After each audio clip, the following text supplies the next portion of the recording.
বসুন্ধরা কিংসের অন্যতম পরিচিত মুখ ও জাতীয় দলের সবচেয়ে অবহেলিত গোলরক্ষক আনিসুর রহমান জিকো এবার নতুন আঙ্গিনায় কিংস ছেড়ে মাতাবেন মোহামেডান স্পোর্টিং ক্লাবের হয়ে। শুধু জিকো নয়, এবারের মৌসুমে নতুন বেশ কিছু ফুটবলার নিয়ে শক্তিশালী দল করেছে মতিঝিলের ক্লাবটি। নতুন ও পুরাতন এসব প্লেয়ারদের জমকালো আয়োজন করে পরিচয় করিয়ে দিল মোহামেডান। গেল মৌসুমে যে দৃশ্য দেখা মেলেনি মোহামেডানে, এবার আবারও সেই ঐতিহ্যবাহী দৃশ্য ফিরিয়ে আনলো ক্লাবটি। ঘোড়ার গাড়িতে করে ফুটবলারদের নিয়ে গেছে বাফুফেতে।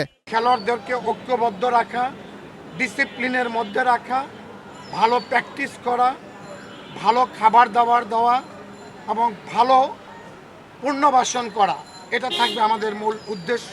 আমরা আগামী 15-16 তারিখের মধ্যে প্র্যাকটিস কল করব এবং এর আগেই আমরা একটা লাইসেন্সধারী বিদেশি কোচ আমরা দলে অন্তর্ভুক্ত করব।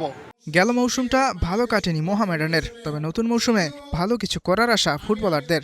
মোহামেডান আমাদের এই পর্যন্ত যেভাবে কমিটমেন্ট করছে সবগুলো আমাদের তারা ঠিকভাবে পালন করছে, আর তাদের উপর আমরা এখন পর্যন্ত বিশ্বাস আছে। এবং আপনার যদি একটা টিম চ্যাম্পিয়ন হতে যায়, আপনার অবশ্যই এগুলো যদি কমিটমেন্ট যদি ঠিক থাকে, অবশ্যই আমরা এবার ভালো কিছু করব। তারা বিবেচনা করেই আসলে প্লেয়ার নিয়েছে এবং প্রত্যেকটা পজিশনে সিলেক্ট করেই তারা প্লেয়ার নিয়েছে। সো আমার মনে হয় যে ডেফিনেটলি একটা ভালো টিম হয়েছে এবং ইনশাআল্লাহ এটার প্রতিফলন আমরা মাঠে দেখতে পাবো। একটা চ্যাম্পিয়ন টিম করতে হলে চ্যাম্পিয়নের প্লেয়ার দরকার পড়ে, কারণ আপনি দেখেন বসুন্ধরা গতবার চ্যাম্পিয়ন হয়েছে, বসুন্ধরার থেকে 5-6টা প্লেয়ার আসে। আমি মনে করি যে ভালো। দলবদল সম্পন্ন হলেও অধিনায়কের নাম এখনো ঘোষণা করেনি মোহামেডান স্পোর্টিং ক্লাব। ইয়াসির আরাফাত সবুজ, স্টার প্লে, ঢাকা।